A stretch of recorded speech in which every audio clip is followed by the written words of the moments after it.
Imagine you live in a big city, a city with massive walls around it, walls so thick and so tall that people actually build their homes inside those walls. Like the wall is someone's house. That's how enormous these things are. And your whole life, everyone around you has told you, we are safe. Nobody can touch us. These walls will never fall.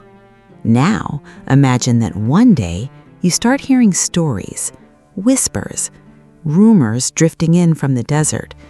Stories about a god, not one of the gods your people worship, not the silent stone statues in the temples, but a living god. A god who split an entire sea in half so his people could walk through on dry ground. A god who turned a rushing river into a road. And something deep inside your chest shifts because you've been praying to gods made of stone your whole life, and they have never answered, not once. So when you hear about this God, you don't laugh, you don't roll your eyes. You sit very, very still, and you listen. Her name was Rahab, and this is her story. Let's go back, way back. Before we go further, if this story is moving you, please hit that like and subscribe button so you never miss another story like this. To a time when an entire nation of people had been wandering in the desert for 40 years. 40 years, can you imagine that? These were the children of Israel, the people of God. Their ancestors had been slaves in Egypt, one of the most powerful countries in the ancient world. But God had sent a man named Moses to rescue them with 10 incredible plagues that brought Egypt to its knees, with the parting of the Red Sea, with miracles so impossible, so breathtaking, that everyone who heard about them had to stop and say, "Wait, what?" But even after all of that, all those miracles, the older generation had made a terrible mistake. When God said it was time to enter the Promised Land, they got scared. They said, "There are giants over there. We can't do this." And because they refused to trust God, they had to wander in that desert for 40 long, hard years until that fearful generation had passed away. But now, a new generation stood at the edge of the Jordan River, young, strong, ready. Their leader was a man named Joshua, a soldier, a man who 40 years ago had been one of only 2 people brave enough to say, "We can do this. God is with us," when everyone else was trembling. And God had spoken to Joshua again, clear as sunlight. "Be strong, be courageous, do not be afraid, for the Lord your God will be with you wherever you go." Joshua stood tall because he knew what came next. To enter the Promised Land, they had to go through one city first, Jericho. Now, Jericho was no ordinary city. Think about the most defended, most unbeatable fortress you can picture. That was Jericho. Its walls were enormous, so wide that people lived right inside them. The whole city was like one giant locked box sitting right at the entrance to the entire land of Canaan. But here is the thing about Jericho that most people miss. The people of Jericho were terrified. Oh, they looked tough on the outside, gates shut, walls standing tall, soldiers at every post. But inside, their hearts were melting like ice cream on a summer afternoon, because those stories about Israel, about Egypt, about the plagues, about the Red Sea had traveled. They had crossed the desert and slipped right through the city gates like smoke under a door. Jericho knew something powerful was coming. They just didn't know what to do about it. And into this city, God quietly sent 2 young men, spies. Joshua chose them carefully. "Go," he told them, "look at Jericho, come back and tell me what we're dealing with." They crossed the Jordan, they slipped into the city, and they needed somewhere to stay, somewhere to observe without drawing attention. And by what I can only call the invisible hand of God, they ended up at the house of a woman named Rahab. Now, I need to stop here for a second because I want you to understand something about Rahab. The Bible doesn't hide who she was. Rahab was a woman with a reputation, the kind of person that good, respectable folks would cross the street to avoid. Looked down on, judged, written off. But here is what I love about God and what I love about this story. God doesn't see the way we see. We look at a person's past and we decide who they are. We look at their mistakes, their bad days, their reputation, and we say, already used up, already broken. But God looks at the heart, and Rahab's heart had been quietly, secretly, beautifully turning toward him for a long, long time.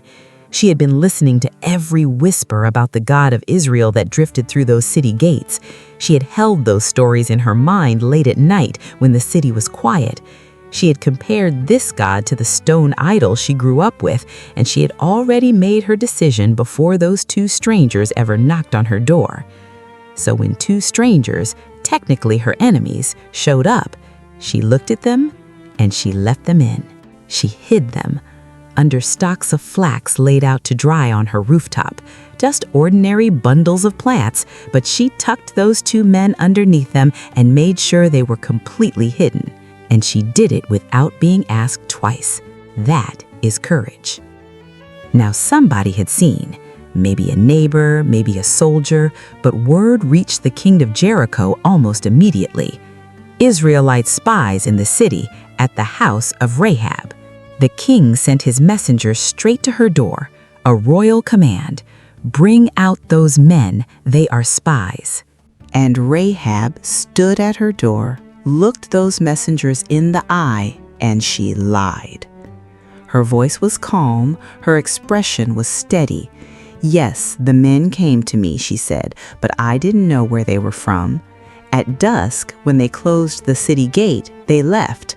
I don't know which way they went. Go after them quickly. You might still catch them. The messengers believed her. They turned around, rushed out the gate, and chased off into the dark, looking for two men who were at that very moment lying right above Rahab's head on her roof. The city gate swung shut and locked behind those soldiers, and on the rooftop, hidden under bundles of flax, two young men waited quietly in the dark. When the city had settled and the danger had passed, Rahab climbed up to the roof. She sat beside these two men she had just risked everything for, two strangers, two enemies by every measure of politics and culture, and she opened her mouth, and what came out was not fear, not desperate bargaining. It was faith. I know, she said, that the Lord your God has given you this land. Not I think, not I've heard rumors, I know. We have heard how the Lord dried up the Red Sea when you came out of Egypt. We have heard what you did to the two kings you completely destroyed on the other side of the Jordan. When we heard these things, our hearts melted. Everyone's courage failed because of you. She had been carrying these stories for years, turning them over, testing them against the emptiness of her own gods, and she had arrived at a conclusion that almost nobody else in Jericho had dared to make, not because it was safe or easy, but because in the quiet of her own heart she had chosen to believe. And then she said something that is one of the most beautiful declarations in the entire Bible. For the Lord your God, He is God in heaven above and on the earth below. A Canaanite woman in a condemned city, before she had seen a single miracle with her own eyes, she said, "Your God is the God." That is faith. But Rahab wasn't done, because real faith doesn't just speak, real faith moves.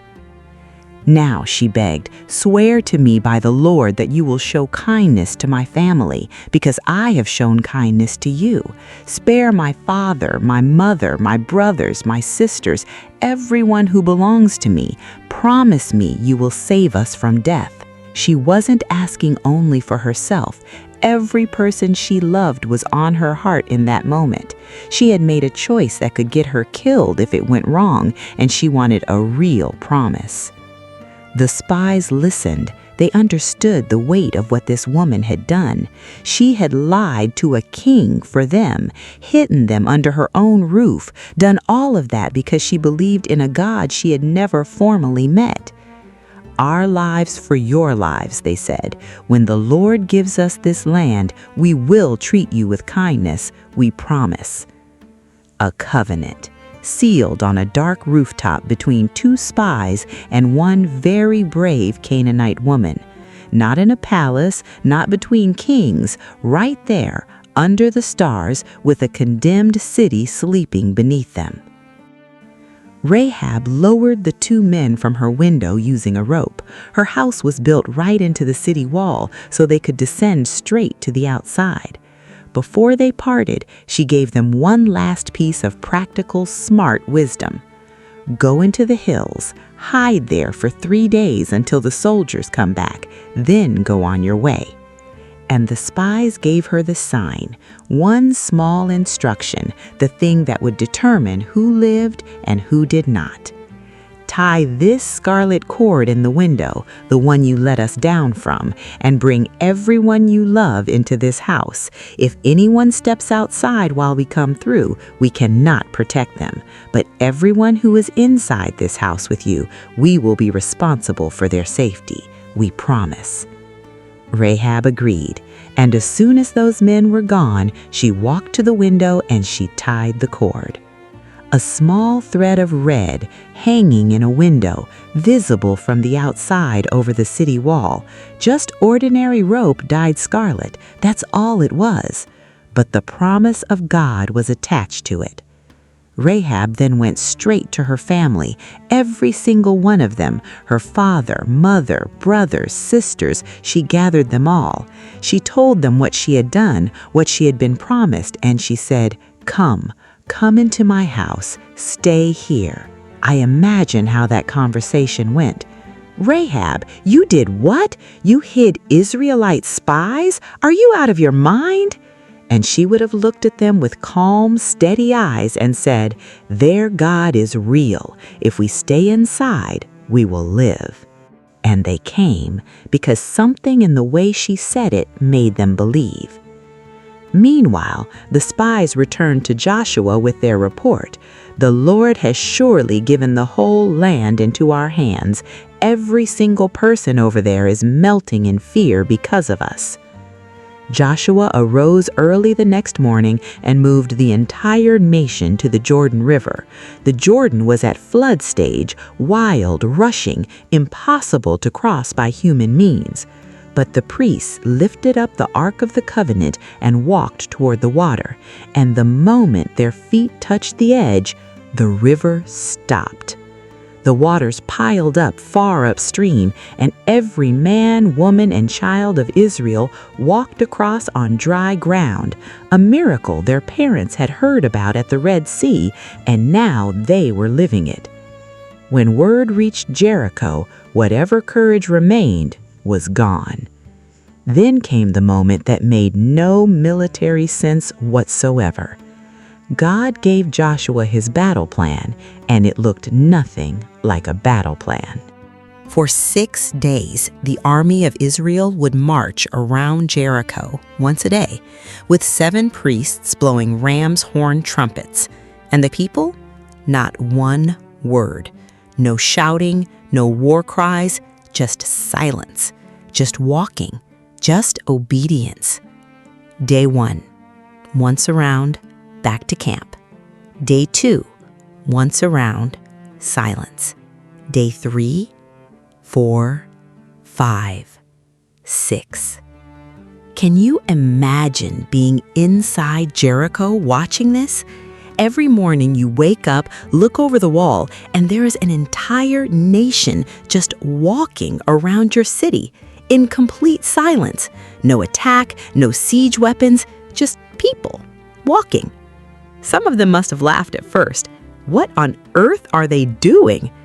But after day 3 or 4, that laughter probably faded because something about the silence, that quiet, patient, purposeful obedience was scarier than any war cry. And Rahab?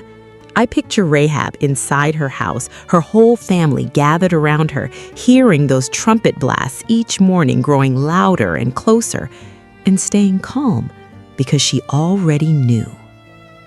Then came the 7th day. They rose before dawn, and this time they marched around the city not once, 7 times, 7 full laps, priests blowing their trumpets, people walking in silence. And on that 7th lap, as the trumpets gave one long, sustained, powerful blast, Joshua turned to the people and cried out, "Shout, for the Lord has given you the city." And the people shouted. A sound rose from Israel unlike anything Jericho had ever heard. Not the desperate cry of soldiers fighting for their lives. This was the shout of a people who had already been told they won. A shout of faith before the evidence arrived. A shout of victory before the walls moved a single inch. And the walls of Jericho, those great, unconquerable walls that had stood for generations, came crashing down. Every soldier rushed straight in, not climbing rubble, straight in, because the walls had fallen completely flat. The battle was over before it had fully begun. But Joshua had not forgotten. In the middle of all the fire and victory and overwhelming chaos, Joshua turned quietly to his 2 spies. "Go," he said. "Go to the house of the woman who hid you. Bring her out. Bring out everyone who is with her, exactly as you promised." The 2 men ran. They found that window, they saw the scarlet cord, and they went inside. They brought out Rahab, her father, her mother, her brothers, her sisters, everyone she had gathered under that roof. Not one of them was harmed. The city burned, the walls were rubble, Jericho was consumed, but Rahab and every person she loved stood alive, untouched, outside the camp of Israel. Every single life she had sheltered beneath that scarlet cord, saved, just like the promise said. But here is where the story goes from amazing to extraordinary. Rahab didn't just survive Jericho. She was received into Israel. She came to live among God's people, not as a prisoner, not as a servant, as a member of the community. A woman with a complicated past, welcomed in, given a place, given a future. And then, in what can only be the grace of God on full display, she married a man of Israel, and she became the mother of a son. His name was Boaz. Boaz, who would one day show extraordinary kindness to a young widow from Moab named Ruth, who became his wife, whose great-grandson would become the greatest king Israel ever knew. His name was David. And from David's line, centuries later, would come the one the whole story had always been pointing toward. Rahab, the woman of Jericho, the woman the world had written off, was written into the genealogy of Jesus Christ, listed by name in the very first chapter of the Gospel of Matthew, right alongside Abraham, Isaac, and Jacob. A Canaanite woman with a scarlet cord in the most sacred family tree in all of human history. Only God writes a story like that. In Hebrews, the great roll call of faith, you find Abraham, Moses, Noah, Gideon, David, and then Rahab, named among them as an equal. By faith, Rahab did not perish with those who were disobedient because she welcomed the spies. Her faith was real, and it was counted. In James, she stands right beside Abraham as an example of faith that doesn't just speak, faith that acts, faith that hides spies and ties a cord in a window and gathers every person she loves into the space of a promise. That scarlet cord she hung in her window? Theologians across the centuries have seen something deeper in it, a small thread of red hanging in the dark over a city under judgment, and everyone beneath its promise saved. A picture, many have said, of the blood of Christ, ordinary in appearance, unimaginable in power, the thing that separates those who are saved from those who are not. Rahab's story reaches across thousands of years and says something directly to you right now. God does not choose the way we choose. He does not require a perfect past. He is not looking for a spotless record or an impressive reputation. He is looking for a heart that dares to believe and hands willing to act on that belief before all the evidence is in.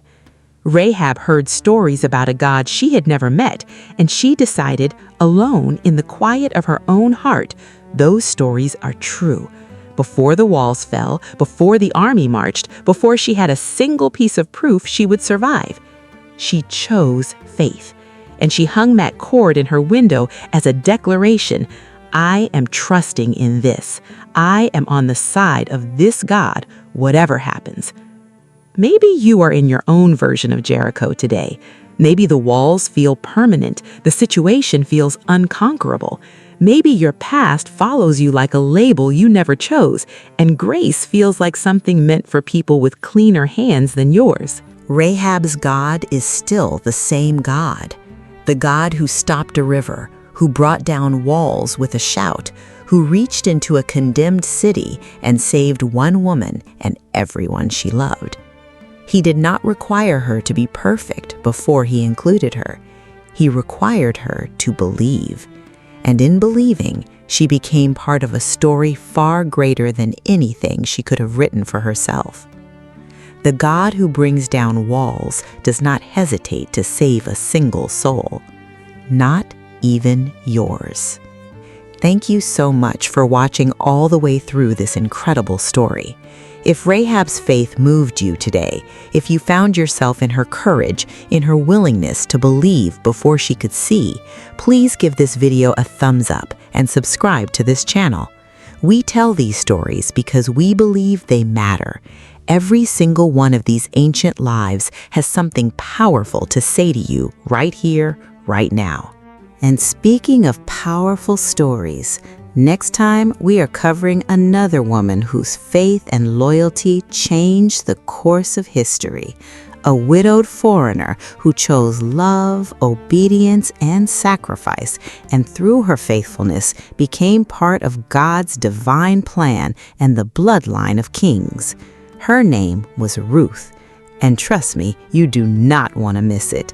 Until then, be strong, be faithful, and never underestimate what God can do with a heart that chooses to believe. See you in the next one.